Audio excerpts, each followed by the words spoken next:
Sa mga ganitong panahon, mahigit 100 taon nang nakalilipas ay naganap ang makasaysayang pulong na ipinatawag ni Andres Bonifacio. Dito ay sinagawa ang kanilang pagpunit ng sedula at pagsigaw ng kalayaan.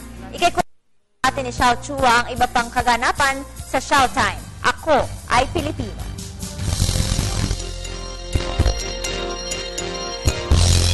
Makasaysayang araw po.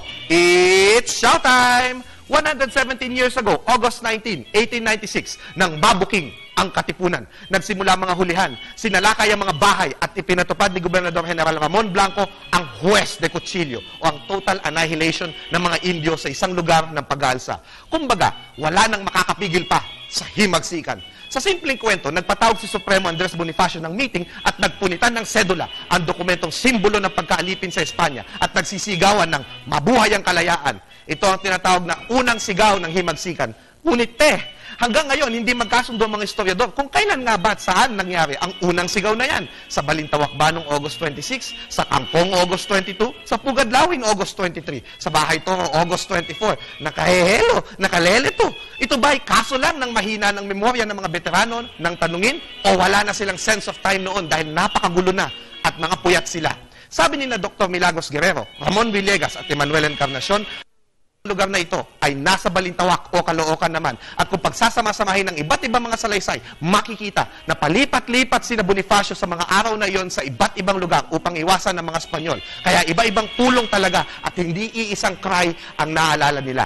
Ayon kay General Santiago Alvarez, walang tigil ang ambon na humina at lumakas nang tinatahak ng Katipunan ng malalawak at mapuputik na bukirin at parang basahan ng mga damit. Namimintig ang mga katawan sa malamig na simoy ng hangin, pagal at walang imikan sa paglalakad. Alas 2 ng madaling araw noong August 22, nakarating sina Bonifacio at 300 mga kasama sa bahay ni Apolonio Samson sa Kangkong.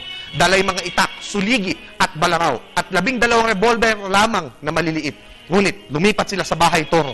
Noong August 23, nang tumungo si Bonifacio sa bahay ni Tandang Sora sa Sitio Gulod, Barrio Banlat sa Pasong Tamo, binuksan ng mayamang matandang kabesa ang kanyang kamalig ng napakaraming bigas at ipinapatay ang kanyang mga alagang hayop at pinakain ang 500 katao. Fiesta pala ang unang sigaw. At kinabukasan, 1,000 tao na ang nasa bakuran ni Tandang Sora. Kaya nagpatawag ng pulong sa kamalig ang Supremo kasama sina Emilio Jacinto, Pio Valenzuela, kataas-taas ang sanggunian. Doon nagpasya na itatag na ang pamahalang mapanghimagsik at hinalal si Andres Bonifacio bilang unang Pangulo ng Pilipinas. At sisimulan na ang himagsikan sa hating gabi ng August 29 to 30. Ayon kina Guerrero, ang petsang ito ng pagtatatag ng pamahalaan ang mas mahalagang gunitain bilang pagsilang ng bayan bilang isang bansa-estado.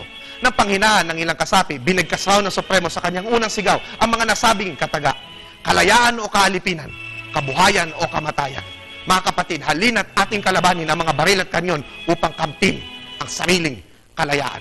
At nagsasabing talo lahat ang laban ni Bonifacio noong August 25, nakasagupa ng ang Katipunan ng mga Guardia Civil na pinamunuan ni Teniente Rosa Banlat. Nagwagi ang Katipunan sa labanang ito. Gayon din ang iba pang mga Katipunero sa Caloocan at Malabon.